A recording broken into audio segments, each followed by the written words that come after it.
Katika kikao chako cha kikanuni ungeweza kuwaalika watu wengine mbalimbali, wapo wenye uwezo wa kuweza kutimiza na kuja kuzungumza na vijana, lakini umeona kwamba natosha na naweza kuja kuzungumza na vijana wenzangu ili kuja kubadilishana na mimi niweze kuhudhuria kikao hiki, licha kuwa ni mjumbe wa kikao hiki, lakini nipate tena kuwa nafasi nyingine kuwa mgeni rasmi katika baraza lenu au baraza lako ulioliandaa. Hongera sana na kushukuru sana kwa mapenzi yako mema kwa chama chetu, lakini kwa mapenzi yako mema kwangu. CCM oyee! Ndugu zangu, kabla sijaanza kuzungumza yale ambayo machache niliyopenda kuzungumza au niliyotaka kuja kuongea na nyie, naomba kwanza mpokee salamu za viongozi wetu wa Chama cha Mapinduzi. CCM oyee! Naomba mpokee salamu za mwenyekiti wetu wa CCM mzee wetu Agostino Mdaka 5, anawasalimia sana. Ameniomba niwafikishie salamu kwa vijana. Anatambua leo tuko kwenye kikao cha baraza, na yeye kwa sababu nipo kwa niaba yake ameniomba nije nitoe salamu zake. Yeye la kwanza anawasalimia, lakini la pili anawapongezeni sana kwa uchaguzi, kwa kushiriki uchaguzi kikamilifu kuanzia hatua ya mwanzo mpaka hakikisha tumepata ushindi wa kishindo kuanzia ngazi ya madiwani, ubunge pamoja na urais. Anawapongezeni sana. CCM oyee! Pale walipoongezea wenzangu, la kwanza wamezungumzia issue ya mitandao. CCM oyee! Na mimi naomba niwasihi vijana wenzangu, tutumie mitandao yetu, simu za mkononi kwa faida ya kujenga chama chetu. Tusitumie mitandao ya simu za mkononi kubomoana sisi kwa sisi au kukibomoa chama chetu.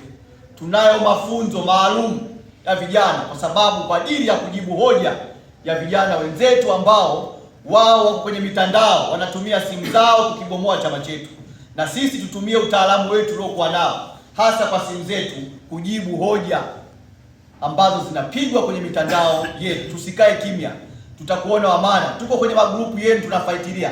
Mimi kama katibu wenu hakuna grupu ambalo sipo la Chama cha Mapinduzi, lakini huwezi ukaniona nika comment, huwezi ukaniona nikajibu hoja. Kazi yangu ni kupita na kuperuzi kuona vijana hawa wanaongea nini, jambo gani la maana la msingi wanalizungumza kwenye mitandao, ili na mimi niweze kulichukua tulifanyie kazi. Kukiwa kuna jambo sijaridhishwa nalo, naongea kwa katibu, namuita katibu, namueleza kwamba nimepita kwenye mtandao fulani, hebu kemea, kuna jambo 1, 2, 3, au namuita mwenezi, njoo kitengo chake cha kudhibiti na kuona hicho, kama kuna jambo tunamwambia. Na bahati mbaya mitandao hii utakuta mmeweka picha pale ya Mheshimiwa Rais, au mmeweka umoja wa vijana pale, mmeweka Chama cha Mapinduzi, lakini yanayosemwa mle muda mwingine yanakuwa hayana maadili mazuri ya chama chetu. Kwa hiyo muda mwingine namwambia mwenezi, nimeingia, wewe umeingia, umeona kuna jambo gani? Wasipojirekebisha, mwenezi hakikisha muite admini, futa huo mtandao, anayo mamlaka haya.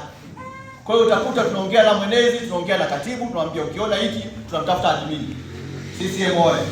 Kwa hiyo mimi niendelee kuwasihi na kuwaomba tutumie mitandao vizuri ya kuelimisha, lakini tutumie mitandao ya kujibu hoja za wenzetu ambao kutwa wanakaa kwenye mitandao kukisema chama chetu, kukibagaza vibaya chama chetu.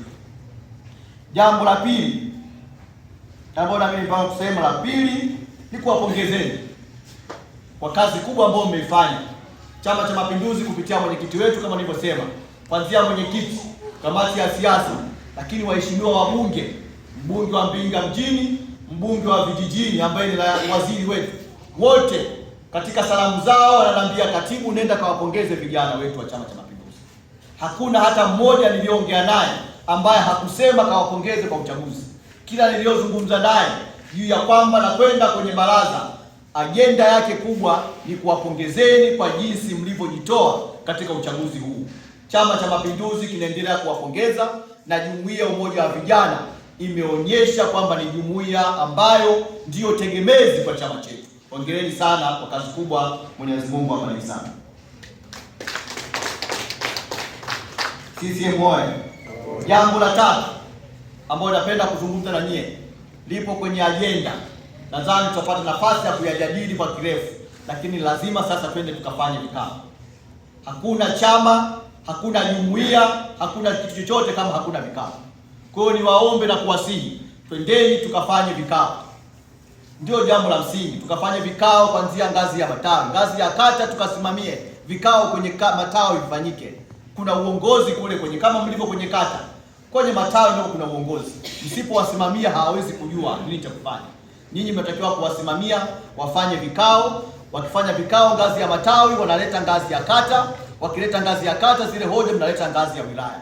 Kwa hiyo tuhakikishe tukafanye vikao. Kuna vikao vya mabaraza, kuna vikao vya kamati ya utekelezaji, kuna vikao vya dharura, kuna vikao vya aina mbalimbali kule tunaweza kukaa, lakini pia na vikao vyetu tunavyovifanya kama leo, ambapo wengi wameyasema haya, na hata katibu mwenzangu hapa ameniambia kwamba haya, ulikuwa wewe ni msaidizi wa katibu mkuu wa chama chetu.